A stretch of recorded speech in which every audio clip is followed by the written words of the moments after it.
इस शो की प्रायोजक है मां भवानी डेकोर प्राइवेट लिमिटेड, मतलब a complete floor solution, new 0 mile Dadar road, Muzaffarpur.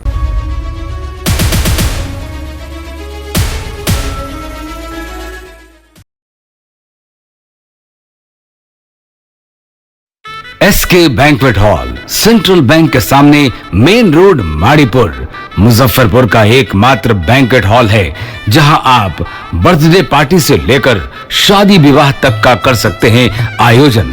2500 square feet का 3 बड़ा हॉल। एसके बैंक्वेट हॉल में seminar, wedding ceremony, kitty party या बर्थडे पार्टी के साथ अन्य आयोजन को किया जा सकता है। 24 घंटे बिजली पानी के अलावे पार्किंग और लिफ्ट की सुविधा है उपलब्ध। फुल्ली एयर कंडीशन इस बैंक्वेट हॉल में 1, 2 नहीं 18 बाथरूम और कई कमरे हैं उपलब्ध। बेहतरीन लाइट से सुसज्जित एसके बैंक्वेट हॉल बुक करने के लिए आज ही संपर्क करें 7005576759 8259954791। Basement parking, first floor hall, second floor hall, third floor room, fourth floor hall. Area wise एक फ्लोर का एरिया 2500 स्क्वायर फीट है। फर्स्ट फ्लोर का, सेकेंड फ्लोर का भी सेम है, थर्ड फ्लोर का भी सेम है, फोर्थ फ्लोर का भी सेम है। इस मैरिज के लिए सबसे अच्छा है क्योंकि बड़ा एरिया, आप चाहे तो 1000 आदमी का भी पार्टी इसमें कर सकते हैं, 500 का भी कर सकते हैं, 200-100 का भी करना हो, कोई बर्थडे करना हो, कोई भी पार्टी करना हो तो आप इसमें आराम से कर सकते हैं क्योंकि 3 हॉल है एक साथ में। तो आप बड़ा। इस शो की प्रायोजक है मां भवानी डेकोर प्राइवेट लिमिटेड, मतलब a complete floor solution, new 0 mile Dadar road, Muzaffarpur. नमस्कार, आप देख रहे हैं डैन न्यूज और मैं हूं आपके साथ सानिया। खबरों की शुरुआत करने से पहले आइए एक नजर डालते हैं उन खबरों पर जो बनी है आज की सुर्खियां।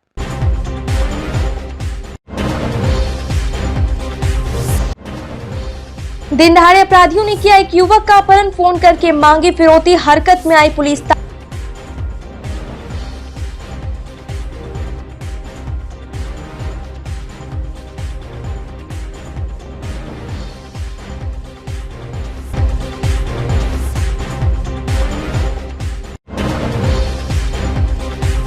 अब जेसीबी से जमीन खोदकर की जा रही है शराब बरामद, देखकर लोग हो गए हैरान, भारी मात्रा में विदेशी शराब जब्त।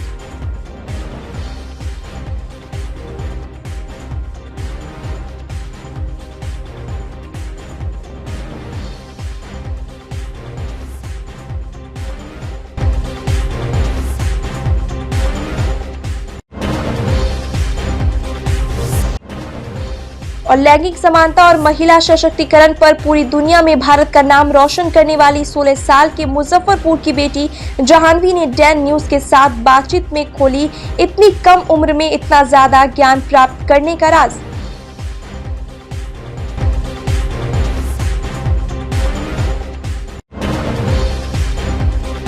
तो ये थी आज की सुर्खियां और अब खबरें विस्तार से। मुजफ्फरपुर के सकरा थाना क्षेत्र से एक बड़ी खबर सामने आई है जहां बेखौफ अपराधियों ने दिन दहाड़े एक युवक का अपहरण कर लिया। अपहरणकर्ताओं ने परिजन से बतौर 1 लाख रुपए फिरौती की मांग की है। परिजनों ने इस मामले की लिखित शिकायत सकरा थाने में की है। पुलिस अपहरणकर्ताओं की गिरफ्तारी के लिए ताबड़तोड़ छापेमारी कर रही है। वहीं सकरा पुलिस ने अपहरणकर्ताओं की मां को हिरासत में लेकर पूछताछ कर रही है, लेकिन अभी तक अगवा किए गए युवक का कोई सुराग नहीं मिल पाया है। इसकी शिकायत की है? हाँ, शिकायत दी, आवेदन दिए। तो उन्होंने क्या करवाई? उन्होंने कहा कि हम खोज के हम अथी बता देंगे। अभी तक के हमको कोई सूचना नहीं मिली। अभी तक कोई सूचना नहीं। क्या करेगा सरकार? अच्छा, क्या करेगा प्रशासन? कुछ नहीं किया हमको। अभी हम तक के बच्चा भी हमको ब्राह्मण नहीं हुआ। सोमवार के दिन हमको बच्चा लेके करके चला गया, कहाँ गया नहीं गया, क्या किया, मार दिया कि रखे हुआ है, तो कोई पता है हमको? हम बेहद आदमी है, हमारा पति डेथ कर गया, 12 साल हो गया, हम उसी के सहारे जी रहे हैं। अब कौन देखेगा, कौन क्या कर सकता है? शादी ब्याह करने वाला बेटी है, हमको कौन पति करेगा? प्रशासन क्या कर सकता है? कुछ नहीं करेगा। थाना से झूठ मूठ के पैसा डुबाया हुआ है।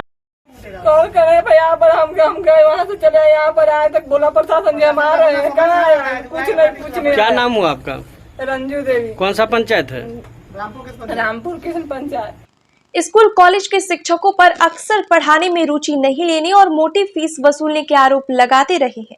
इसी दौर में बिहार के मुजफ्फरपुर जिले के नीतीश्वर कॉलेज के एक शिक्षक ने अनूठा कदम उठाया है। नीतीश्वर कॉलेज में हिंदी के assistant professor doctor Lalan Kumar ने कक्षा में स्टूडेंट्स की उपस्थिति लगातार शून्य रहने पर अपने 2 साल 9 महीने के कार्यकाल की पूरी सैलरी 23,82,228 रुपए लौटा दी। डॉक्टर लल्लन ने मंगलवार को इस राशि का चेक बीआरए बिहार विश्वविद्यालय के कुलसचिव डॉक्टर आर.के. ठाकुर को सौंपा तो सभी हैरान रह गए। कुलसचिव ने पहले चेक लेने से इनकार किया, इसके बदले नौकरी छोड़ने को कहा, लेकिन डॉक्टर लल्लन की जिद के आगे उन्हें झुकना ही पड़ा। डॉक्टर लल्लन ने बताया कि मैं नीतीश्वर कॉलेज में अपने अध्यापन कार्य के प्रति कृतज्ञ महसूस नहीं कर रहा हूँ, इसलिए राष्ट्रपिता महात्मा गांधी के बताए ज्ञान और अंतरात्मा की आवाज पर नियुक्ति तारीख से अब तक के पूरे वेतन की राशि विश्वविद्यालय को समर्पित करता हूं। उन्हें यहां पढ़ाई का माहौल नहीं दिखा तो विश्वविद्यालय से आग्रह किया कि उस कॉलेज में स्थानांतरित किया जाए जहां एकेडमिक कार्य करने का मौका मिले। विश्वविद्यालय ने इस दौरान 6 बार ट्रांसफर ऑर्डर निकाले, लेकिन डॉक्टर लल्लन को नजरअंदाज किया जाता रहा। कुलसचिव डॉक्टर आर.के. ठाकुर के मुताबिक स्टूडेंट किस कॉलेज में कम आते हैं, ये सर्वे करके तो किसी की पोस्टिंग नहीं होगी। प्राचार्य से स्पष्टीकरण लेंगे कि डॉक्टर लल्लन के आरोप कितने सही है। कॉलेज के प्राचार्य प्रोफेसर डॉक्टर मनोज कुमार का कहना है कि उन्हें इसकी जानकारी न्यूज के माध्यम से हुई है। उन्होंने प्रोफेसर से स्पष्टीकरण की मांग की है। सैलरी का जो मामला है, इससे पहले हमें इसकी पृष्ठभूमि में जाना पड़ेगा। 2019 में बीपीएससी द्वारा मेरे चयन किया गया है और मुझे बिहार विश्वविद्यालय आवंटन किया गया। 24 सितंबर 2019 को जब तत्कालीन कार्यकारी कुलपति थे प्रोफेसर राजकुमार मंडल साहब, उस समय हम लोग की पोस्टिंग का लेटर जारी किया गया। उसमें पोस्टिंग में ये हुआ कि बीपीएससी का जो रिजल्ट था उसकी मेरिट को धत्ता बताते हुए, बिना किसी नियम को प्राकृतिक न्याय का उल्लंघन करते हुए, सभी जो अभ्यर्थी हैं उसके मौलिक अधिकार का उल्लंघन करते हुए इन्होंने पिक एंड चूज की पॉलिसी अपनाई। जैसे मेरा 15वां रैंक है, मुझे नीतीश्वर को दिया गया और जिनका हमसे नीचे है 2 लोगों का, उनको पीजी डिपार्टमेंट दिया गया। मैं उसी समय पर उठाया था कि ये ठीक नहीं है, ये सही नहीं है। जो कैंडिडेट है या तो आप मेरिट की बात करें या फिर कैंडिडेट का प्रोफाइल देखकर करें आप यहाँ पर, या हमसे चॉइस पूछे। जैसे एक पहला कैंडिडेट थे जो जाना चाहे थी बगहा, वहाँ पर एमजे के कॉलेज बेतिया है सॉरी, तो वहाँ पर वो चलिए कि हमें वहीं शूट करता है, ठीक है, जहाँ जिसकी अच्छी है। तो ना इन्होंने हमसे पूछा गया और ना हमारे मेरिट को देखा गया, ना हमारे रैंक को देखा गया और गलत तरीके से पोस्टिंग गई। सारी समस्या की जड़ वहीं से शुरू होती है। और उसके बाद मैंने उनसे कहा, तो उन्होंने कहा कि ठीक है, अब अगले बार ट्रांसफर होगा तो होगा। तुरंत उसके बाद 24 अक्टूबर 2019 को फिर से पहला ट्रांसफर होता है 5 लोगों का। उसमें ट्रांसफर उसमें फिर मेरा नाम हटा दिया। उस समय से लेकर अभी तक 6 या 7 बार ट्रांसफर हो चुका है और हर बार मेरा नाम हटा दिया जाता है। मैं इसी चीज़ में कहा कि नहीं, जब तक मेरी बात नहीं मानी जाएगी ठीक नहीं है। मेरे साथ लगातार अन्याय किया जा रहा है। तो नीतीश्वर सिंह कॉलेज में आप हैं, यहाँ भी छात्र हैं, फिर भी आप कहते हैं कि नहीं, यहाँ छात्र नहीं, शिक्षक हैं। मतलब यहाँ भी कई छात्र हैं, पढ़ाई करते जी हैं, जी, लेकिन वो लोग उनकी क्लास भी तो चल रही होगी, तो फिर आपने ये कहा कि क्लास नहीं लगती है। क्लासेस की स्थिति जो है वो थोड़ी कमजोर स्थिति में है और मैंने इस शहर पर किया कि मेरी बात चूंकि नहीं मानी जाएगी, मेरे पहले ही बात का उल्लंघन किया रहा है। क्लासेस यहाँ का कॉलेज का मुद्दा बड़ा मुद्दा नहीं है। बड़ा मुद्दा है कि जो हमारे मेरिट की बात थी, जो हमारी पॉलिसी की बात थी, उस पर इन्होंने क्यों नहीं सुन रहे हैं। और हमारे पहले 7 ट्रांसफर कर चुके हैं। एक कैंडिडेट जो एमपी साइंस कॉलेज में थे उनको पीजी डिपार्टमेंट ट्रांसफर कर दिया गया और हमें कहा गया कि नहीं, सिटी से सिटी ट्रांसफर नहीं हो सकता। और इसी बात पर मैंने कहा कि ठीक है, नहीं कर सकते तो फिर मेरी सैलरी लीजिए, मुझे रिलीव कीजिए, मैं नहीं नौकरी करनी मुझे। तो वो उसके लिए भी तैयार नहीं है कि नहीं। 2 सालों के बाद घर के सामने आए जी, असंतोष जो है वो नहीं सर, असंतोष मेरे पास सारे डॉक्यूमेंट है। मैं लगातार आरटीए भी लगाया आपको, आरटीए का भी जवाब इन्होंने दिया। तो प्रथम अपील अधिकारी जो प्रोविंसी साहब है, उनके पास 25 अक्टूबर 2021 को मेरी मीटिंग हुई है, उन्होंने भी जवाब ठीक से नहीं दिया। मौखिक जवाब दिया, लिखित में कुछ नहीं दिया हमसे। सारे डॉक्यूमेंट हैं मेरे पास। मैं लगातार मांग करते रहा हूँ। जब इन्होंने कोई मांग नहीं मारा तो मैंने अंत में हार के कदम उठाया कि भाई मेरे पैसा ले लीजिए वापस। आपने एक बड़ा अमाउंट जो है वो जी सौंपा है, क्या यूनिवर्सिटी की तरफ से इसको एक्सेप्ट कर लिया गया है? नहीं, यूनिवर्सिटी की तरफ से एक्सेप्ट नहीं किया गया। उन्होंने कहा कि ये चेक है, ये चेक चूँकि बड़ा सेंसिटिव डॉक्यूमेंट है, ये आप कहीं मिस हो गया, कोई कैश करा लिया तो दिक्कत है। आप इसकी कॉपी जमा करा दिए, हम एक्सेप्ट कर रहे हैं इसको, लेकिन जब कुलपति साहब परमिशन देंगे चेक लेने का तो आपसे हम फिर ओरिजिनल ले लिया जाएगा। तो क्या आप इतने दिनों से इसी दिन का इंतजार कर रहे थे, यही वजह थी ताकि आपने अभी तक सैलरी का 1 रुपया भी खर्च नहीं किया, पूरी राशि आप लौटा रहे हैं? कि आपको- सैलरी का पैसा वो तो ऐसे चेक लगाएंगे, मैं पैसा अकाउंट मेंटेन कर लूँगा, मुझे कोई दिक्कत नहीं है, वो कोई दिक्कत नहीं है। पैसा तो मैं खर्च किया हूँ, लेकिन ऐसा नहीं कि मैं वो मांगे तो मैं नहीं दे सकता, मैं पैसा दे दूँगा उनको, कोई दिक्कत नहीं है। 1 घंटे के अंदर मैं पैसा जमा कर दूँगा उनको। उन तक बात पहुँचाई है, राज्यपाल तक भी पहुँचाई, जो कुलाधिपति हमारे महोदय हैं, कि हमारी बात को जिस संज्ञानपूर्वक देखा जाए, और यदि नहीं करते हैं तो फिर हमारे पास कोर्ट जाने के अलावा कोई रास्ता नहीं फिर, और कोर्ट जाकर के हम इसकी समाधान तक कुछ चुनौती करेंगे फिर। मनचाही ट्रांसफर पोस्टिंग नहीं होना कारण है या बच्चे पढ़ने नहीं आ रहे, ये कारण है? हमारी जो अकादमिक प्रतिभा है, वो प्रतिभा हम अपनी जगह पर नहीं दिखा पा रहे हैं यहाँ पर। जैसे हमारी कोशिश है कि मैं मास्टर्स के बच्चों को पढ़ाऊँ, उसके ऊपर के बच्चों को पढ़ाऊँ। यहाँ पर चूँकि कॉलेज ही यूजी कॉलेज है, और इसमें बच्चों की संख्या बहुत कमज़ोर है यहाँ पर, जो संतोषजनक नहीं हो पा रही है, तो ये दिक्कत है हमारे पास। मैंने उनको कहा कि MDDA में क्लासेस होती है, RDS में क्लास, तो वहाँ देने दीजिए मुझे। यूनिवर्सिटी PG डिपार्टमेंट में गेस्ट फैकल्टी उन्होंने नियुक्त किया रहा है, लेकिन वहाँ कहीं परमानेंट नहीं जा सकता। यदि सीट है वहाँ पर पढ़ा रहे हैं गेस्ट फैकल्टी से, मतलब परमानेंट की सीट है वहाँ पर, क्यों नहीं जाने दिया जाए वहाँ पर। PG डिपार्टमेंट में आज के डेट में बहुत अच्छी क्लासेस होती है। हमारे 4 मित्र जो हैं वहाँ पर PG डिपार्टमेंट में हैं। मैं कह रहा हूँ कि मुझे जाने में क्या दिक्कत है वहाँ पर, लेकिन नहीं दे रहे हैं लोग। मैं अपनी मांग की बात कर रहा हूँ सीधे सीधे। और मुझे आगे इसमें आप क्या करेंगे? जी, अब आगे इसमें क्या? मैंने उनको कुलपति साहब को मौका दिया है कि इस पर संज्ञान विचार करके देखें, और विचार यदि नहीं मानते तो फिर मैं भूख हड़ताल आमरण अनशन पर जाऊँगा फिर।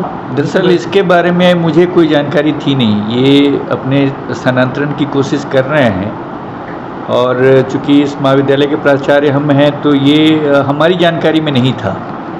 कल अचानक ये जानकारी मुझे प्राप्त हुई, और पत्रकारों के ही द्वारा मुझे जानकारी मिली कि इस तरीके की कोई बातचीत विश्वविद्यालय के स्तर पे हो रही है।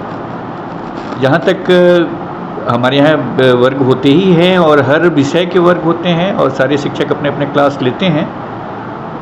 हिंदी में जहाँ तक बात है, हिंदी में जितने भी बच्चे एडमिशन लेते हैं सभी हिंदी के छात्र होते हैं। स्नातक में हिंदी ऑनर्स का विद्यार्थी हिंदी का छात्र होता है।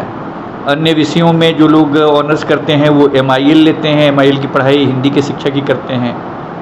उसके अलावा सब्सिडरी में हिंदी की पढ़ाई होती है, फिर नॉन हिंदी है उसमें भी हिंदी की पढ़ाई होती है। तो इस तरीके से जितने भी बच्चे होते हैं वो सब हिंदी के ही छात्र होते हैं। तो ये कम या ज़्यादा ये संख्या होना एक अलग बात है, लेकिन कक्षाएं नियमित रूप से चलती हैं।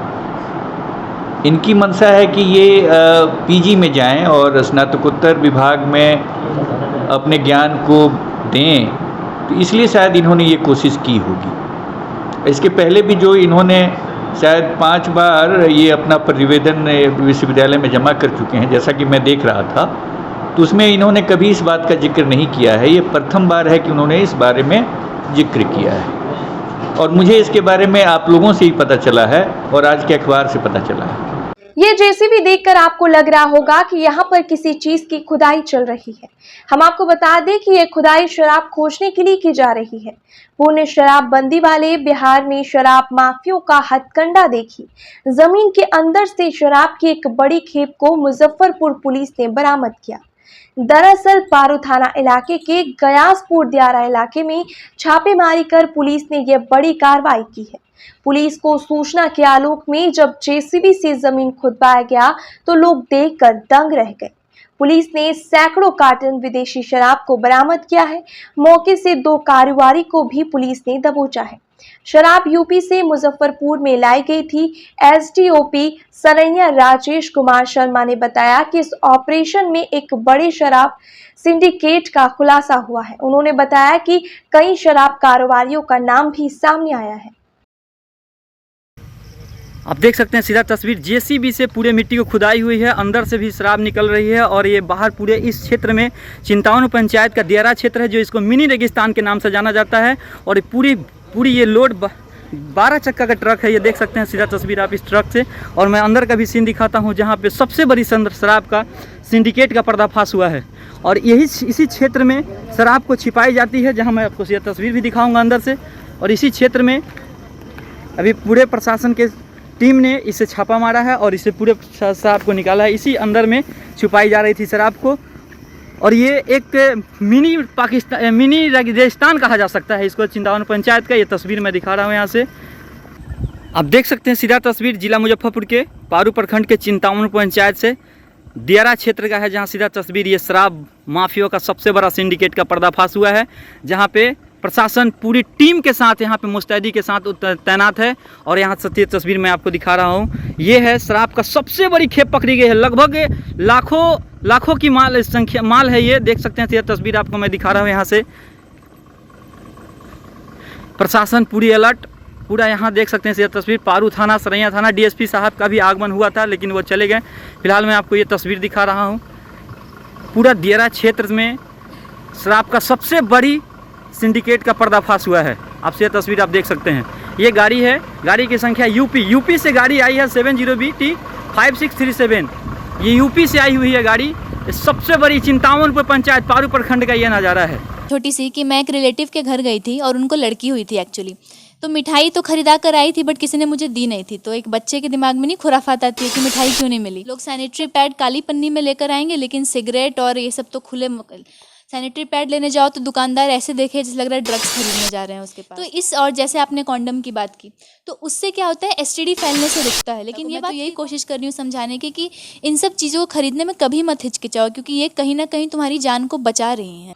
मुजफ्फरपुर की 16 साल की जाह्नवी ने छोटी सी उम्र में लैंगिक समानता और महिला सशक्तिकरण के क्षेत्र में पूरी दुनिया में भारत का नाम लगातार 3 साल से रोशन कर रही है। संयुक्त राष्ट्र फाउंडेशन अमेरिका की हैट्रिक अवार्डी है। 14 वर्ष की उम्र में ही लड़के लड़कियों में हो रहे भेदभाव पर पुस्तक शिरोज ब्रेकिंग स्टीरियोटाइप की लेखिका बन गई है। महज 16 साल की लड़की महिला सशक्तिकरण और लैंगिक समानता की बातें अंतर्राष्ट्रीय स्तर पर जाकर करे तो कितनी गर्व की बात हो जाती है। उसी मुजफ्फरपुर की बेटी जाह्नवी से बात की है हमारी सहयोगी श्रुति सुमन ने। आप खुद सुनिए इस होनहार बेटी ने क्या कुछ कहा है। हाल में ही अमेरिका में हुए एक संयुक्त राष्ट्र फाउंडेशन में इन्होंने काफ़ी बुलंद आवाज़ और साफ शब्दों में अपनी बातों को रखा महिला सशक्तिकरण और लैंगिक समानता पे। और ये 3 बार से वहाँ पे अवार्ड विनर भी रह चुकी है। तो चलिए अभी हम इनसे बात करते हैं और आपको बता दें कि हाल में ही इन्होंने एक बुक भी लिखा है जो महिला सशक्तिकरण और लैंगिक समानता पर है। तो क्यों ना इसके बारे में विस्तार से हम इनसे खुद जानें कि उसमें क्या कुछ लिखा है, क्या कुछ रिसर्च करने की ज़रूरत पड़ी इन्हें और कैसे, कितना वक्त लगा, कैसे लिखी और क्या कुछ सपोर्ट इन्हें अपने परिवार से और समाज से मिला। नमस्ते, आपका स्वागत है। नमस्ते मैम और सभी लोगों को मेरा नमस्कार। मेरा नाम जाह्नवी है, मेरी उम्र 16 साल है और मैं लैंगिक समानता और महिला सशक्तिकरण के ऊपर काम कर रही हूँ। मुझे संयुक्त राष्ट्र फाउंडेशन से पिछले 3 सालों से लगातार सम्मानित किया जा रहा है। उसी के साथ साथ मैंने एक पुस्तक की भी रचना की है और इसी वर्ष विश्व एड्स कॉन्फ्रेंस के दिन एक डॉक्यूमेंट्री फिल्म दिखाई जाएगी कई सारे राष्ट्राध्यक्षों के सामने 29 जुलाई से 2 अगस्त के बीच में। तो उसमें भी मुझे रोल मिला है 20 मिनट से अधिक का, जिसका कि इशू है HIV sexual and mental health, जिस पर मुझसे कहा गया था कि मैं अपने विचार रखूं कि मैं क्या सोचती हूँ एड्स पेशेंट के लिए कैसी समाज की रचना की जानी चाहिए। तो जब आप इस बुक को लिखने के लिए रिसर्च वगैरह कर रहे थे तो आपको अभी ऐसे कुछ चीज़ें जानने को मिली जो शायद आपको पहले से नहीं पता थी और आप देख के और उसको सुनकर एकदम वो शॉक्ड हो गए कि अरे ये भी है, समाज में ये भी चीज़ है। डेफिनेटली मैम, कहते नहीं है कि आप जिस चीज़ को कैमरे पे देख रहे हो और उसके पीछे कितनी मेहनत लगी है उस चीज़ को करने में, वो तो जो करता है वही समझता है। तो एक्सपीरियंस तो मुझे 5 साल का है जेंडर इक्वलिटी के फील्ड में। जब मैं 11 साल की थी मैं तब से इस फील्ड में हूँ। तो बहुत सारी बातें मैंने इकट्ठा की। किताब लिखने में हालांकि ज़्यादा समय मुझे नहीं लगा, 3-3.5 महीने में किताब मेरी कंप्लीट हो गई थी। बट उसके पीछे रिसर्च में पिछले 3-4 सालों मैंने जो कुछ भी समझा जेंडर इक्वलिटी के बारे में, उन सब बातों को मैंने शब्दों में पिरोने की कोशिश की अपने बुक में।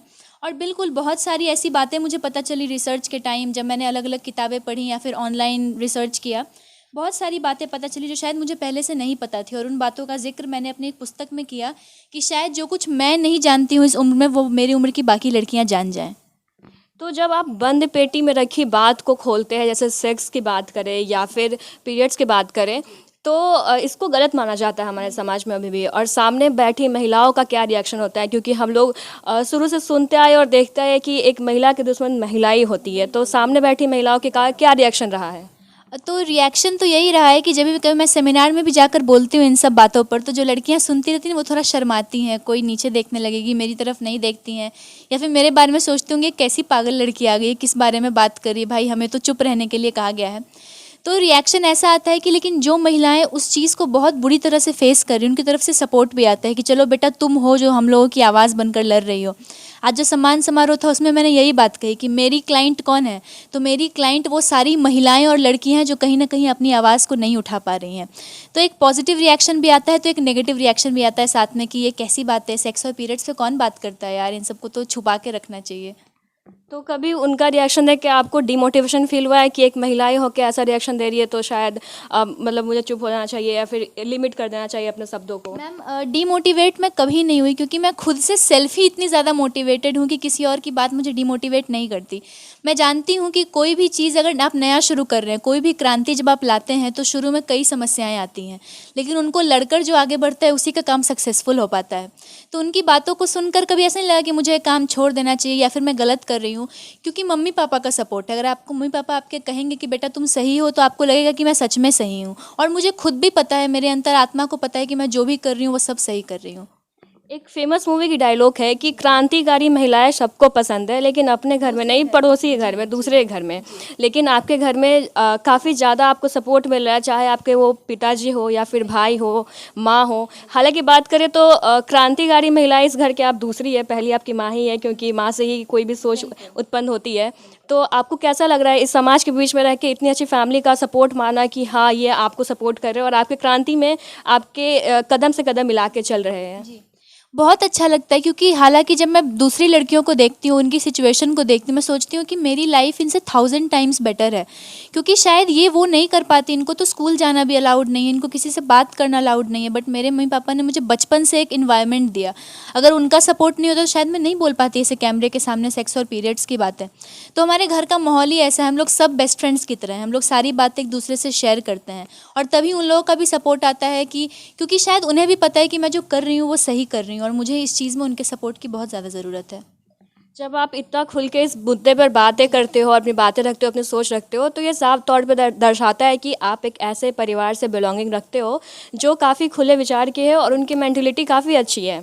तो आपको शुरू से ही वातावरण मिला और आप शुरू से ही इन सब चीज़ों पे एकदम खुल के ओपनली कह पाए। लेकिन कि एक वक्त वैसा भी था आपके जीवन में जब आप इस बातों को करने में दब जाती थी या फिर चुप हो जाती थी, क्योंकि जब शुरुआती दिनों की बात करें तो हर एक महिला इन बातों को करने में कहीं ना कहीं हिचकिचाती है, लेकिन आप 16 साल की उम्र में भी ये बातें इतनी खुल के कर रही है तो ये काफ़ी अच्छी बात है। तो आप ये शुरू से ही ऐसी थी या अब जाके ऐसे? जी कहना चाहे तो क्रांतिकारी तो मैं शुरू से ही हूँ, क्योंकि एक 11 साल की लड़की अगर इन चीज़ों पर बात करे जब कुछ समझ नहीं होती, तो ये स्टोरी है कि छोटी सी कि मैं एक रिलेटिव के घर गई थी और उनको लड़की हुई थी एक्चुअली। तो मिठाई तो खरीदा कर आई थी बट किसी ने मुझे दी नहीं थी। तो एक बच्चे के दिमाग में नहीं खुराफात आती है कि मिठाई क्यों नहीं मिली। तब मैंने पापा से पूछा कि मिठाई क्यों नहीं मिली, तो उन्होंने बताया कि बेटा उनको बेटी हुई है। सोचा क्या हो गया, बेटी हुई, कुछ तो हुआ ना, तो सेलिब्रेट करना चाहिए। तो तब से लेकर ये थॉट मन में था कि क्यों ऐसा होता है, और तब तो छोटी थी बहुत। तब धीरे धीरे जब समझ आई और अब जब मैं धीरे धीरे हर रोज़ कुछ ना कुछ नया सीखती जा रही हूँ, तो ऐसा लग रहा है कि हमारे समाज में बहुत सारी ऐसी चीज़ें हैं जिनको बदलाव की ज़रूरत है, जिनके लिए किसी न किसी को आवाज़ उठाने की ज़रूरत है। तो ऐसा कोई टफ फेज़ नहीं था जब मुझे चुप रहना पड़ा, मैं शुरू से ही इन सब बातों पर चर्चा कर रही हूँ।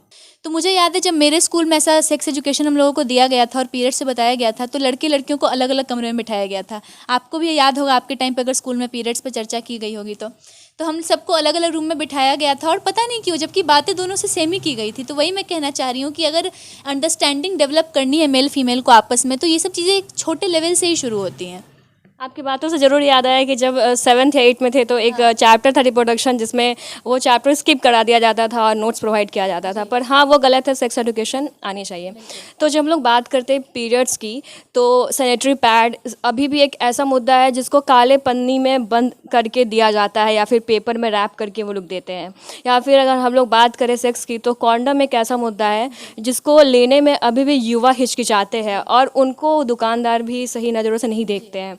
तो ये सब जो सोच है, तो आपको क्या लगता है कि कितना वक्त लगेगा इंडिया को ये सबसे बाहर आने में? खास करके जब हम लोग बिहार की बात करें तो बिहार अभी भी इस मुद्दे में काफ़ी पीछे है, और शायद सैनिटरी पैड लपेट के लेना एक अलग मुद्दा हो गया। और बहुत सारी महिलाएं ऐसे भी है जिनको ये सुविधा भी नहीं मिल पा रही है और वो कपड़े का ही यूज़ करिए। तो आपको क्या लगता है कि क्या कुछ इस पर करना चाहिए सरकार को, और कब तक आपको लगता है कि इंडिया का ये हालत सही हो पाएगा?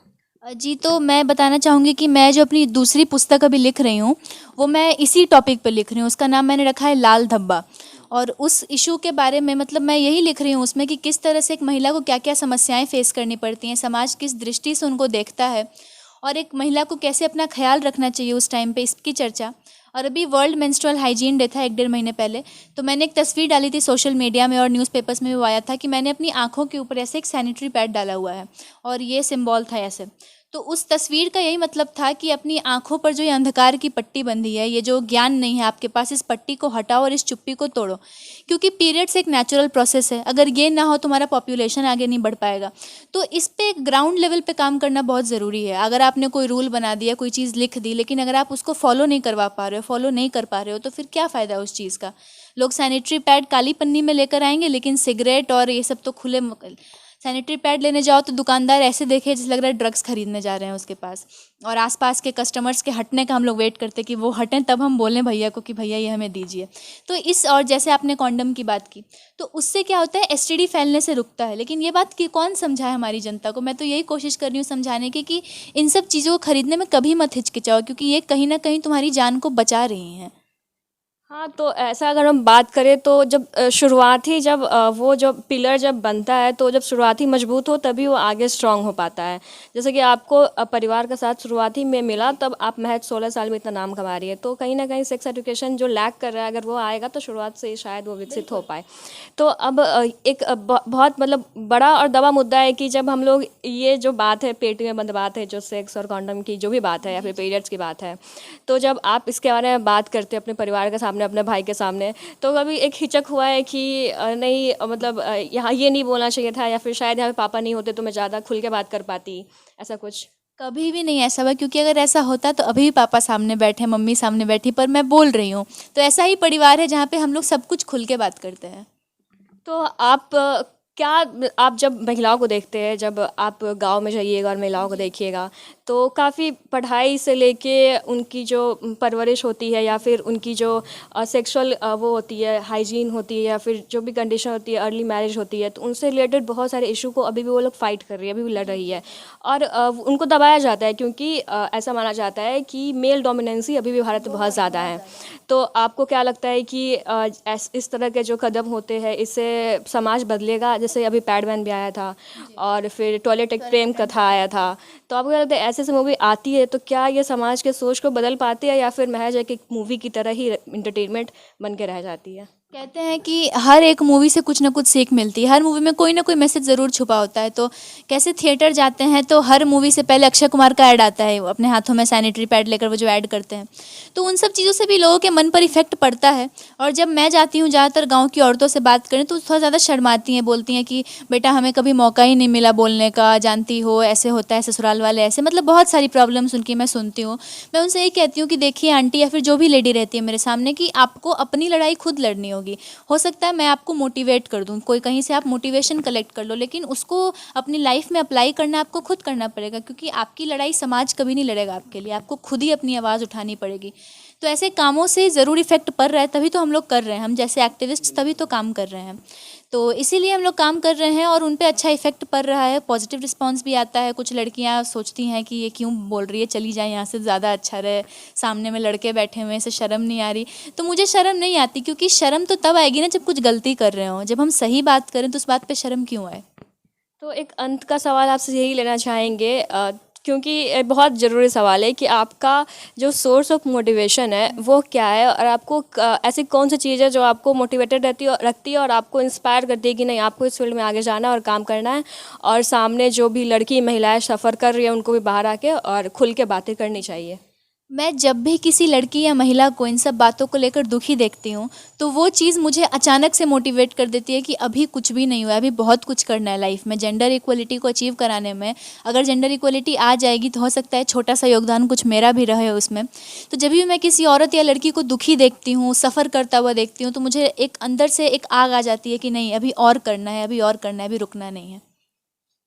तो अभी हम लोग बात किए हैं अपने ही समाज के, अपने ही बीच में पल रही एक क्रांतिकारी महिला से, और ये महिला बिहार की है। तो ये काफ़ी एक अच्छा अचीवमेंट टाइप का लगता है जब बिहार की महिलाएं अंतर्राष्ट्रीय स्तर पर जाके बुलंदी से अपनी आवाज़ और अपने शब्दों को रखती है और लैंगिक समानता और सेक्स एजुकेशन या फिर पीरियड्स जैसी बातों का अपना थॉट्स रखती है। और इसको ज़रूर एक सपोर्टिव परिवार का वो साथ मिला तभी इतना आगे आ पाई है। मैं श्रुति सुमन अपने सहयोगी आमिर के साथ, डेन न्यूज़, मुजफ्फरपुर। मुजफ्फरपुर से आनंद विहार जाने वाली सप्त क्रांति में बीएसएफ के जवान से मोबाइल छीनकर चलती ट्रेन से कूदकर भागने का प्रयास कर रहे युवक को यात्रियों ने धर दबोचा। इसके बाद उसकी जमकर पिटाई कर दी। इस बीच उसने मोबाइल को ट्रेन से बाहर फेंक दिया। मोतिहारी में उसे उतारकर मुजफ्फरपुर जीआरपी लाया गया। यहाँ उससे पूछताछ की गई। उसने मोबाइल छीनकर भागने की बात स्वीकार भी की है। पकड़ा गया युवक मोहम्मद शमीम उर्फ बेतिया काजी मोहम्मदपुर थाना क्षेत्र के माड़ीपुर का रहने वाला है। बताया गया कि यह पहले भी कई बार नशा खिलाकर यात्रियों से लूटपाट और छिनताई के आरोप में जेल जा चुका है। कुछ दिन पूर्व ही जेल से छूट कर आया है। उसके बाद फिर से मोबाइल छिनताई की घटना को अंजाम देने लगा। जीआरपी थाने के दरोगा भवेश कुमार दिनकर ने पूछताछ के बाद उसे न्यायिक हिरासत में भेज दिया है। चोर कल की घटना है, दिनांक 3/7/22 के, और एक बीएसएफ का जवान था उसमें सब क्रांति एक्सप्रेस से बेतिया जा रहे थे। बेतिया जाने के क्रम में जैसे ही मारीपुर पुल के पास स्लो धीमी गति में गाड़ी थी, तो ये वो अज्ञात चोर आया और उस व्यक्ति का, राजेश का, हाथ में मोबाइल लिए हुए था, जो झपट्टा मार के छीन के गाड़ी में भागना शुरू किया। तो गाड़ी में उसे पकड़ लिया। तब तक मैं गाड़ी तेज गति हो गई। मोबाइल जो था वो गाड़ी से फेंक दिया नीचे। गाड़ी एक बार जैसे मोतिहारी चली गई, उसे पकड़ लिए और यात्री के सहयोग से आज इसे आरपीएफ के पास वहाँ मोतिहारी में ले गया। आरपीएफ उसे अपना गिरफ्तार करके 2-4 को गिरफ्तार थे। आरपीएफ के साथ उसे यहाँ लाया गया लगभग 3-4 बजे, और जिसका नाम पता पूछने पर उसका जैसे मोहम्मद शमीम उर्फ बेतिया, पिता का नाम मोहम्मद सलीम, और गांव मारीपुर माया स्थान, थाना काजी मोहम्मदपुर, जिला मुजफ्फरपुर का है। इधर ही 10 दिन पहले एनडीपीएस केस में मुजफ्फरपुर से वो छूटा था।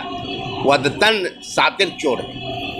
2 बार एनडीपीएस में गया है और 3 बार सोनपुर रेलवे कोर्ट में 401-379 में गया है। आज भी सोनपुर जेल भेजा गया और कांड का वादी यदि कंप्लेन यदि अनुसंधान करता परवीन कुमार है ना, और सातिर चोर है। जब भी छूट के आता है 10 दिन नहीं होता है वो अपना काम। बरामद तो नहीं हो पाया। बरामद को तो मोबाइल चलती ट्रेन से ही वादी का फेंक दिया, नहीं हो पाया। मुजफ्फरपुर के संजर आलम को हिंदुस्तानी आवाम मोर्चा सेकुलर के प्रदेश उपाध्यक्ष के साथ मुजफ्फरपुर जिला प्रभारी बनाए जाने पर पार्टी के मुजफ्फरपुर जिला एवं महानगर शाखा की ओर से जोरदार अभिनंदन किया गया। माड़ीपुर के एसके बैंक्वेट हॉल में बुधवार को आयोजित स्वागत समारोह में हम पार्टी के नेता एवं कार्यकर्ताओं ने संजर आलम को फूल मालाओं से ला दिया। अभिनंदन के दौरान उपस्थित जिला अध्यक्ष शरीफुल हक ने बताया कि संजर आलम की ईमानदारी और मेहनत पर विश्वास जताते हुए पार्टी ने उन्हें बड़ी जवाबदेही सौंपी है।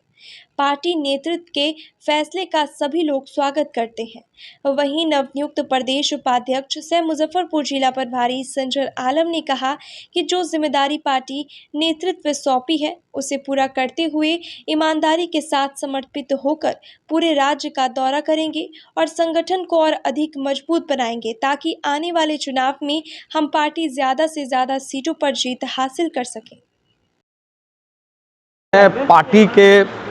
पार्टी के सुप्रीमो और पार्टी के संस्थापक हमारे आदरणीय बिहार के पूर्व मुख्यमंत्री माननीय श्री जीतन राम मांझी जी और पार्टी के राष्ट्रीय अध्यक्ष और बिहार सरकार के मंत्री डॉक्टर संतोष कुमार सुमन जी और पार्टी के प्रदेश अध्यक्ष विधायक प्रफुल्ल मांझी जी और पार्टी के राष्ट्रीय प्रधान महासचिव डॉक्टर दानिश रिजवान जी ने एक बड़ी जवाबदेही श्री संजर आलम जी को दिया है।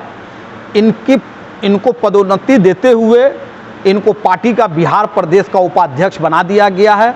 जैसा कि आप जानते हैं कि संजर आलम जी पार्टी के प्रदेश के महासचिव थे और इनके कार्य कुशलता को देखते हुए, इनके कार्य क्षमता को देखते हुए पार्टी नेतृत्व ने इन पर विश्वास किया और एक बड़ी जवाबदेही इनको सौंपने का काम किया। प्रदेश उपाध्यक्ष का पद पर इनको सुशोभित करने का काम किया और ये मुजफ्फरपुर ज़िले के प्रभारी हैं और पुनः फिर प्रभारी भी नियुक्त द्वारा कर दिए गए हैं। इसलिए आज आप लोगों को मीडिया के माध्यम से हम यहाँ बताना चाहते हैं कि हमारे पार्टी के महानगर अध्यक्ष राहुल कुमार जी के नेतृत्व में, महानगर के नेतृत्व में हिंदुस्तानी अवाम मोर्चा की ओर से पदोन्नति दिए जाने पर श्री संजर आलम जी का आज जोरदार तरीके से स्वागत कार्यक्रम भी हम लोग रखने का काम किया है और आप लोगों के माध्यम से ये बताना चाहते हैं। अभियान को लेकर क्या पार्टी की दूसरी चीज़ की पार्टी ने ये तय किया है कि पूरे जिला में, पूरे बिहार के जिलों में सदस्यता अभियान चलाया जाएगा और सदस्यता अभियान चल भी रहा है अन्य जिलों में। मुजफ्फरपुर ज़िले में भी इसकी शुरुआत कर दी गई है। हमारे पार्टी के सकरा के अध्यक्ष यहाँ मौजूद है महेश पासवान जी, पार्टी के बहुत तेज तराज अध्यक्ष हमारे कांटी के ब्रजेश सिंह जी और भी लोग पदाधिकारी यहाँ मौजूद हैं। ये सब लोग यहाँ मौजूद हैं। हम लोगों ने तय किया है, दावे के साथ मैं बोल रहा हूँ हिंदुस्तानी अवाम मोर्चा की ओर से, कि हम लोग पूरे मुजफ्फरपुर ज़िले में 50,000 हम लोग हिंदुस्तानी अवाम मोर्चा की ओर से हम लोग सदस्य बनाने का काम करेंगे और इसको पार्टी नेतृत्व को हम लोग सदस्यता अभियान को सौंपने का काम करेंगे। और अभी एक चीज़ और मैं बताना चाहता हूँ कि हमारे पार्टी ने, हमारी हिंदुस्तानी अवाम मोर्चा जिला इकाई ने तय किया कि हम चला गांव की ओर कार्यक्रम पूरे ज़िले भर में चलाया जा रहा है। इस करीब में सकरा में भी कार्यक्रम किया गया, कांटी में भी किया गया, पारू में भी किया गया, सरैया में भी किया गया है, अभी मड़वन में भी हम लोग इसकी शुरुआत करने जा रहे हैं। हमें इस बात की खुशी है कि काफ़ी लोगों में उत्साह है और लोग बड़े पैमाने पर हिंदुस्तानी आवाम मोर्चा की सदस्यता ग्रहण कर रहे हैं और लोग पार्टी में शामिल होने का काम कर रहे हैं। इसी कड़ी में मुजफ्फरपुर ज़िले के समाज सेवी और चर्चित चेहरा आपसे कहते हैं अली अहमद साहब पार्टी में शामिल हुए हैं, जिनको पार्टी का जिला का उपाध्यक्ष बनाने का काम किया गया और उनका भी स्वागत हम लोगों ने पार्टी की ओर से किया है। इसको पूरा करने के लिए पूरे बिहार का दौरा करेंगे और जितना हो सकेगा दिन रात इसमें मेहनत करके पार्टी को आगे बढ़ाने का काम करेंगे। और सदस्यता अभियान जो है हमारा मेन है, अभी है फोकस सदस्यता अभियान पे है, जो मुजफ्फरपुर के जिला अध्यक्ष जी ने कहे हैं कि 50,000 सदस्यता अभियान करेंगे। पूरे बिहार में लाखों का सदस्यता अभियान होगा, जो चालू है, पहले से चालू है। उसी में हमारा काम रहेगा पूरे बिहार में डेली का, हर दिन का एक दौरा बनाना जितने डिस्ट्रिक्ट लेवल के हिसाब से, और हर जिला अध्यक्ष को एक्टिव करना रहेगा कि जिससे संगठन मजबूत रहे। मुजफ्फरपुर में अतिक्रमण पर बुलडोजर फिर से चलाया गया। 4 दिनों से लगातार अभियान चलाकर कार्रवाई की जा रही है।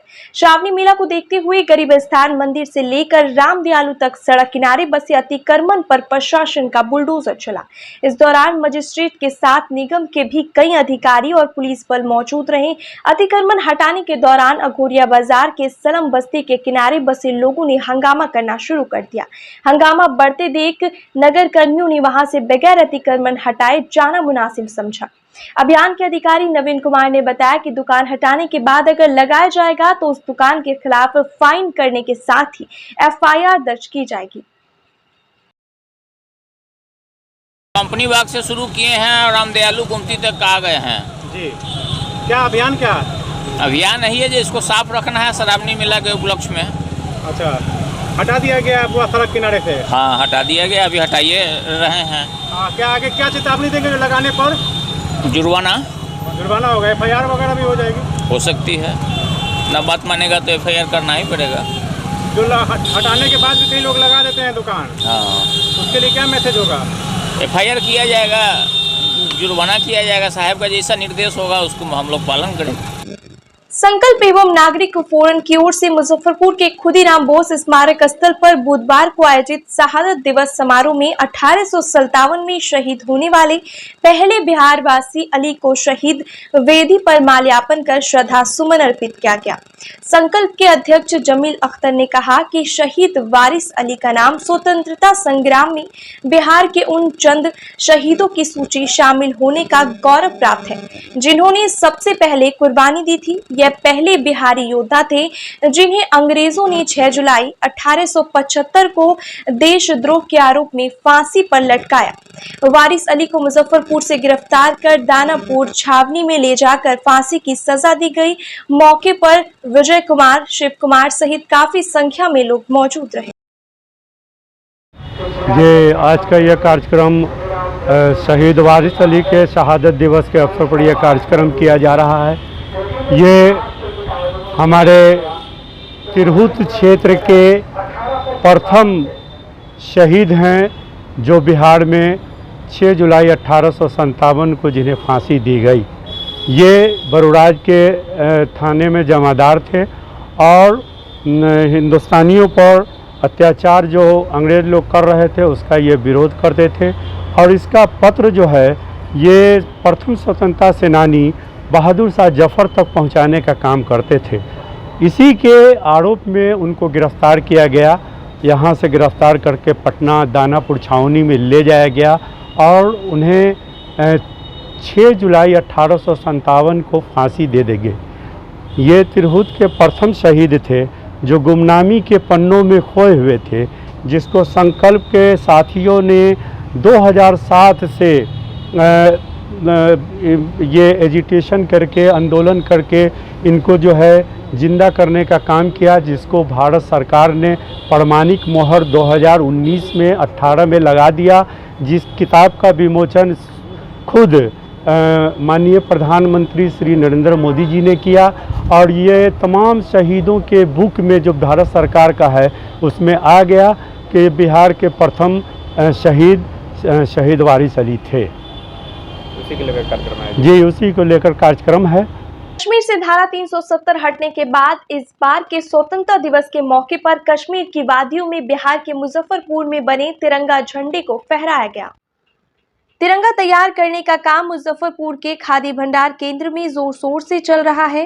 मुजफ्फरपुर खादी ग्रामोघोर संघ और खादी ग्रामोघोर आश्रम श्रीनगर के बीच इसके लिए सहमति बनी हुई है। मुजफ्फरपुर खादी ग्रामोघोर संघ के सचिव वीरेंद्र कुमार ने बताया कि फिलहाल 100 कारीगर तिरंगे की सिलाई और चक्र की छपाई में जुटे हैं। करीब 500 तिरंगा भेजने की योजना है। ये सभी तिरंगा खादी कपड़े से तैयार हो रहे हैं। उन्होंने बताया कि इसके अलावा हरियाणा, राजस्थान सहित अन्य प्रदेशों में भी इस साल तिरंगा भेजने की तैयारी है। उन्होंने बताया कि ठंड के मौसम में कश्मीर से इनमें जैकेट, शॉल, स्वेटर, कम्बल, मफलर सहित अन्य कपड़े आते हैं, जिसके बदले में यहां से करीब 1.5 लाख मूल्य के तिरंगे को भेजने पर सहमति बनी है।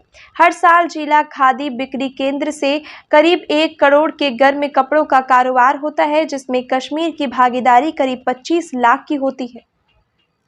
इस बार नहीं फहराया जाएगा। झंडा तो आज़ादी के पूर्व से ही तैयार यहाँ होते हैं और अभी आपके देश में, अपने देश में जितने भी स्टेट हैं हर जगह खादी के संस्थान हैं। सबका प्रोडक्शन अलग अलग होता है। जैसे कश्मीर में उलन का होता है या असम है, बंगाल है, इसमें सिल्क का होता है और यहाँ बिहार में अधिकांशतः कॉटन खादी का प्रोडक्शन होता है। तो हम लोगों का एक्सचेंज चलता रहता है। जैसे उस स्टेट का जो प्रोडक्ट है हम यहाँ ला के बेचते हैं, हम लोगों का वहाँ ले जाते हैं। तो इस बार भी झंडा हर साल हम तैयार करते हैं। तो इस बार भी झंडा हमारा हरियाणा जाएगा, कश्मीर में जाएगा, राजस्थान में जाएगा, कुछ अदर स्टेट में भी जाएगा, इधर भी बंगाल हुआ, असम हुआ, अपना लोकल बिहार में भी बहुत सारे डिस्ट्रिक्ट हैं जहाँ जाते हैं। तो हर साल चलता रहता है। ये कोई नई चीज़ नहीं है, ये आज़ादी के समय से ही शुरू। Trade line license, user tax और पानी टैक्स के विरोध में जन विकास मोर्चा के महासचिव आनंद पटेल का अनशन लगातार 10वें दिन भी जारी रहा। उनकी तबीयत बिगड़ती जा रही है। शहर के विभिन्न संगठनों के बाद बुधवार को शैडो गवर्नमेंट ऑफ नगर निगम संरक्षक, मेयर और वार्ड पार्षदों ने अनशन स्थल पर पहुंचकर आंदोलन का समर्थन किया। शैडो गवर्नमेंट के संरक्षक डॉक्टर संजय पंकज ने कहा कि शर्म आनी चाहिए यहाँ के नगर आयुक्त विधायक को। 10 दिनों से आनंद पटेल धरना पर बैठे हुए हैं, लेकिन प्रशासन सुध लेने तक नहीं आए। मौके पर शैडो गवर्नमेंट के संयोजक अविनाश तिरंगा, मेयर विजयेश कुमार सहित शैडो गवर्नमेंट के सभी वार्ड पार्षद मौजूद रहे। जन विकास मोर्चा के तत्वावधान में हमारे क्रांतिकारी साथी भाई आनंद पटेल जी पिछले 10 दिनों से तथाकथित मुजफ्फरपुर जो स्मार्ट सिटी होने की ओर अग्रसर है। अभी तक घोषणाएं ही हो रही हैं, लेकिन कितना स्मार्ट है किसी से छिपा हुआ नहीं है। और स्मार्ट सिटी के नाम पर शहर की जो दुर्दशा है और इसके पीछे जिम्मेवार केवल स्मार्ट सिटी की योजना वाले लोग ही नहीं, नगर प्रशासन भी है और साथ ही साथ यहाँ का नगर निगम भी इसके लिए दोषी है। सबसे बड़ी बात है कि कोई जिम्मेवारी उठाने के लिए तैयार नहीं है। आदमी फरियाद लेकर किसके पास जाए, किससे शिकायत करे, क्योंकि लगातार पूरे शहर को खोद खाद कर छोड़ दिया गया है। हर दिन दुर्घटना हो रही है। शुक्र है कि 2 दिनों से अभी जल वृष्टि नहीं हुई है, नहीं तो जल वृष्टि जैसे ही होगी घटनाएं और तेज हो जाएंगी। लेकिन संवेदनहीन प्रशासन यहाँ का, जिसमें नगर निगम ज़्यादा जिम्मेवार है, उसके कान पर जू तक नहीं रेंग रहा है। और पिछले 10 दिनों से हमारे क्रांतिकारी साथी भाई आनंद पटेल जी जिस तरह से आमरण अनशन पर बैठे हुए हैं, और जल्दी से जल्दी हम निवेदन करते हैं, हम बिहार सरकार से भी निवेदन करते हैं, यहाँ के प्रशासन से भी निवेदन करते हैं और बिल्कुल कान में रुई डालकर सोए हुए विधायक और एमपी से भी निवेदन करते हैं कि आपको मोरली ही नहीं, आपको शारीरिक रूप से भी यहाँ आकर सपोर्ट करना चाहिए कि हमारी मांग कितना जेन्युइन है। कल को कदाचित अगर आमरण अनशन पर बैठे हुए हमारे साथी को कुछ हो जाता है, उसके बाद यह 302 का मुकदमा किस पर चलेगा, इसके लिए जवाबदेह कौन? मैं सीधे सीधे नगर आयुक्त और नगर प्रशासन के साथ ही साथ जिलाधिकारी को भी इस दोष के लिए मैं अभी से मान रहा हूं कि वे भी दोषी हैं। इसलिए हो गई है पीर पर्वत सी पिघलनी चाहिए, इस हिमालय से अब कोई गंगा निकलनी चाहिए। निश्चित रूप से हम लोग व्यापक जनसंपर्क करके मुजफ्फरपुर की अन्य समस्याओं को उठाते हुए हम लोग टैक्स न देने का काम करें। हम लोग निवेदन करें कि टैक्स नहीं देना है। जब सुविधा नहीं, जब जल नहीं, तो फिर टैक्स किस बात का? और ऊपर से आप नाजायज ढंग से, एक तो जितनी रंगदारी हो रही है, छिनतई हो रही है, उस पर आप लोगों का कोई कंट्रोल नहीं है। नगर निगम कोई काम नहीं कर रहा है, सफाई सुथरा कुछ भी नहीं हो रहा है। और जन नज़ारत इश्क टेंटे वाली बात के ऊपर से आप रौब दाब केवल दिखाते चले जा रहे हैं। यहाँ के अफसरशाही, आप नौकर हैं, आप हमारी सेवा के लिए हैं। आपसे निवेदन है कि आप संवेदनशील होइए, अपनी मानवीयता को खोए नहीं और इस धरना स्थल पर भाई आनंद पटेल को आकर देखना ही नहीं, उनको सुनना और उनकी मांगों को मांगना आपका नैतिक कर्तव्य है। और इसके लिए हम फिर संवाद करेंगे। संवाद के लिए हमें जब आमंत्रित करें, हम आपके पास उपलब्ध हैं। मुजफ्फरपुर के जिला शिक्षा पदाधिकारी अब्दुल सलाम अंसारी के प्रमोशन के साथ तबादला हो जाने के बाद परिवर्तनकारी प्रारंभिक शिक्षक संघ की ओर से बुधवार को मारीपुर में आयोजित समारोह में उन्हें पुष्पगुच्छ, अंगवस्त्र एवं अन्य उपहार प्रदान कर भावभीनी विदाई दी गई। संघ के सदस्यों ने उन्हें फूल मालाओं से लाद दिया। उनके कार्यकाल को याद करते हुए शिक्षकों ने कहा कि वह अपने बेहतर कार्यशैली और मृदुभाषी स्वभाव के कारण हमेशा शिक्षक एवं शिक्षकेतर कर्मियों की याद में बने रहेंगे। वक्ताओं ने उनके उज्जवल भविष्य एवं स्वस्थ शरीर रहने की कामना की। सभी ने कहा कि वे जहां भी रहेंगे शिक्षा में सुधार के लिए कृत संकल्पित रहेंगे। वहीं अब्दुल सलाम अंसारी ने कहा कि उन्होंने पदभार संभालते ही आकांक्षी जिला परियोजना के तहत मुजफ्फरपुर जिले को पूरे देश में सर्वोच्च स्थान दिलाने का काम किया और आगे भी शिक्षा के क्षेत्र में जो कमियां हैं उन्हें दूर करने का काम करेंगे।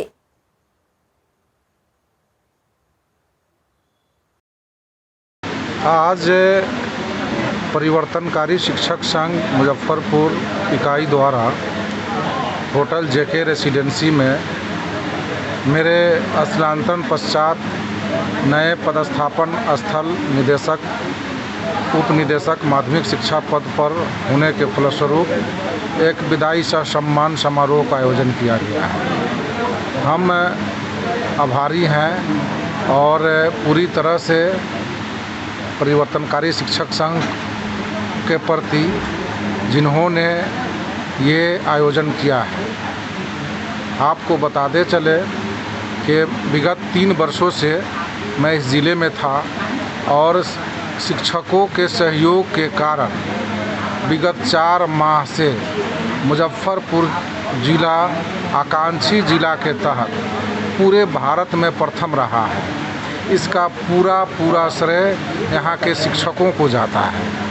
कहीं न कहीं हमारे शिक्षकों के मन में श्रद्धा है, जिस कारण इन लोगों के द्वारा इतना बृहद पैमाने पर एक जिला शिक्षा पदाधिकारी और अन्य पदाधिकारियों के हस्तांतरण पर विदाई समारोह का आयोजन किया गया है। आपको बता दें, अभी भी हम लोगों को जिलों में बहुत सारे ऐसे समस्या है जिससे एक जिला शिक्षा पदाधिकारी उसका निराकरण नहीं कर सकता है। उसके लिए आवश्यक है कि नीतिगत मामला है, उसे सचिवालय स्तर पर मेरी पोस्टिंग हुई है। मैं कोशिश करूंगा वैसे मामले जो नीतिगत है, जिला में समस्या का निराकरण नहीं हो सकता है, मैं वहां विभाग में रहकर उसका निराकरण कराऊं ताकि मेरे शिक्षकों को बेहतर से बेहतर सेवा शर्त मिले।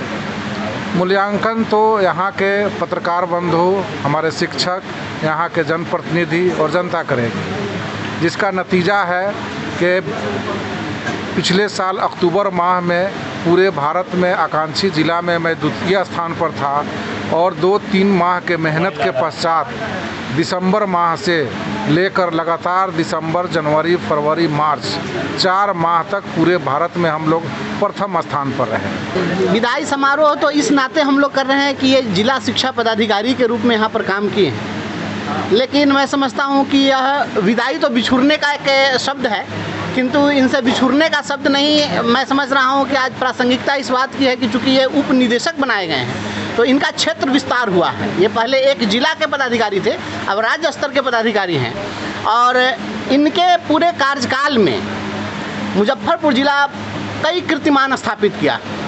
और शायद आप लोगों को ध्यान में होगा, मैं स्मरण दिला दूं कि जब सुप्रीम कोर्ट में हम लोग की लड़ाई चल रही थी समान काम समान वेतन की, उस समय आदरणीय श्री अब्दुल सलाम अंसारी जी को बिहार सरकार ने एक अच्छे जानकार पदाधिकारी के रूप में सुप्रीम कोर्ट में भेजा था अपना पक्ष रखने के लिए। विभाग का बहुत विश्वास है इनके ऊपर कि ये बहुत ही सक्षम और जानकार पदाधिकारी हैं और हम लोगों के साथ इस प्रकार से जुड़ कर रहे कि हम लोगों को कभी यह नहीं लगा कि ये पदाधिकारी के रूप में यहाँ पर एक बड़े भाई के रूप में इनकी भूमिका रही, जो निश्चित रूप से आज सभी लोगों के दिल में यह भावना है और भावना स्वरूप सभी लोग यहाँ इनको सम्मानित करने के लिए आए हैं। पूर्व उप प्रधानमंत्री और महान स्वतंत्रता सेनानी बाबू जगजीवन राम की 36वीं पुण्यतिथि पर कांग्रेस कार्यकर्ताओं ने बाबू जगजीवन राम की तस्वीर पर पुष्प अर्पित करते हुए श्रद्धा सुमन अर्पित किया। मुजफ्फरपुर जिला कांग्रेस कार्यालय में आयोजित श्रद्धांजलि समारोह में उपस्थित जिला अध्यक्ष अरविंद कुमार मुकुल ने कहा कि बाबू जगजीवन राम बिहार के ही नहीं पूरे देश का गौरव रहे हैं। उन्होंने कांग्रेस एवं देश के लिए अपना पूरा जीवन समर्पित कर दिया। समारोह में मेहताब आलम सिद्दीकी, मुकेश त्रिपाठी, कुणाल रंजन सहाय, डॉक्टर शंभू राम, सविता श्रीवास्तव, सुरेश चंद्रवंशी, सागर श्रीवास्तव समेत कई अन्य कांग्रेसी नेता मौजूद थे। पूर्व उप प्रधानमंत्री, पूर्व रेल मंत्री, देश के सामाजिक न्याय, दलितों के नेता बाबू जगजीवन राम जी के पुण्यतिथि के अवसर पर जिला कांग्रेस कमेटी के तत्वाधान में आयोजित की गई है। एक महान नेता थे जो देश में इनके द्वारा जो कार्य किया गया वह आज हम लोग याद कर रहे हैं। बाबू जगजीवन राम जी एक गरीब घर से चल निकलकर देश के उप प्रधानमंत्री बने। हमारे राष्ट्रीय अध्यक्षा, पूर्व राष्ट्रीय अध्यक्षा श्रीमती इंदिरा गांधी जी उनको बापू कह के ही पुकारते थे। आज हम ऐसे महान विभूति को सत सत नमन करते हैं। साहेबगंज प्रखंड के बंगरा घाट पुल के पहुंच पथ के लिए अधिग्रहित की जाने वाली जमीन की पैमाइश, अलाइनमेंट बनाने, जमीन के किस्म निर्धारण और मकान का मूल्यांकन करने में गड़बड़ी का आरोप लगाते हुए सोमवार की सुबह से वासुदेवपुर सराय के किसान विद्यासागर और मुकेश राय का आमरण अनशन बुधवार की शाम तीसरे दिन बिहार राज्य पुल निर्माण निगम के अधिकारियों के आश्वासन पर समाप्त कर दिया गया। पुल निर्माण निगम कार्य प्रमंडल के वरीय परियोजना अभियंता अरविंद कुमार गुप्ता और पुल निगम के एसडीओ अमरेश कुमार सिंह के एक सप्ताह के अंदर कार्य शुरू कराने का भरोसा दिलाया है। इस दौरान साहिबगंज के अंचलाधिकारी संतोष कुमार सुमन भी मौजूद थे। जो अनशन चल रहा था, पुल निगम के वरीय परियोजना अभियंता अरविंद कुमार गुप्ता, एसडीओ अमरेश कुमार सिंह, अंचलाधिकारी साहिबगंज, सारे लोग उपस्थित थे और इन वरीय परियोजना अभियंता एसडीओ अमरेश कुमार सिंह के शासन पर सारी बातें सुने हैं और उसको काम करने का, समस्या का समाधान करने का आश्वासन दिए हैं और कहें कि किसानों की जमीन डील होगी, गड़बड़ी दूर होगी, फरमाइश करके नापी में जो गड़बड़ी है उसकी जाँच की जाएगी। जिन किसानों के जो फंसे हुए हैं, लीज नहीं हो रहे हैं, गड़बड़ी ठीक कर लेंगे हम लोग। क्रम में बिहार राज्य पुल निर्माण निगम लिमिटेड कारपोरेटर मुजफ्फरपुर के वरीय परियोजना अभियंता अरविंद कुमार गुप्ता, एडीओ अमरीश कुमार सिंह आए थे और अंचलाधिकारी साहिबगंज की मौजूदगी में सारी बातों को सुने हैं और सारी समस्याओं का समाधान करने की बात कहें। उसमें किसानों की जो ज़मीन का किस्म का निर्धारण है, अलाइनमेंट की बात है, पैमाइश में गड़बड़ी की बात है, मकान का भी मूल्यांकन नहीं है, उस मकान का मूल्यांकन कराने की बात, सारी बातों को, सारी समस्याओं के समाधान की बात कहें। आज की खबरों में बस इतना ही। कल फिर मिलेंगे कुछ नई खबरों के साथ। तब तक के लिए डैन न्यूज़ परिवार को दीजिए इजाजत। नमस्कार। इस शो के प्रायोजक है मां भवानी डेकोर प्राइवेट लिमिटेड, मतलब a complete floor solution, new 0 mile Dadar road, Muzaffarpur.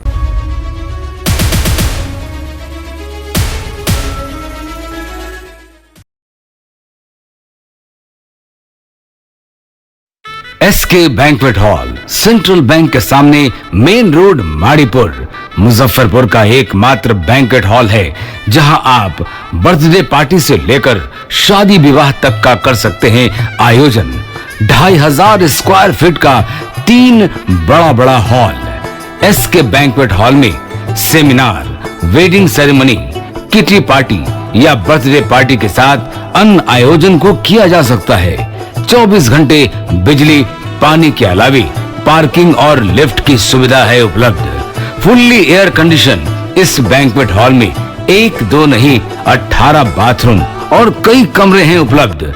बेहतरीन लाइट से सुसज्जित एसके बैंक्वेट हॉल बुक करने के लिए आज ही संपर्क करें 7005576759 8259954791। Basement parking, first floor hall, second floor hall, third floor room, fourth floor hall. Area wise एक फ्लोर का एरिया 2500 स्क्वायर फीट है फर्स्ट फ्लोर का, सेकेंड फ्लोर का भी सेम है, थर्ड फ्लोर का भी सेम है, फोर्थ फ्लोर का भी सेम है। इस मैरिज के लिए सबसे अच्छा है क्योंकि बड़ा एरिया, आप चाहे तो 1000 आदमी का भी पार्टी इसमें कर सकते हैं, 500 का भी कर सकते हैं, 200-100 का भी करना हो, कोई बर्थडे करना हो, कोई भी पार्टी करना हो तो आप इसमें आराम से कर सकते हैं क्योंकि 3 हॉल है एक साथ में, तो आप बड़ा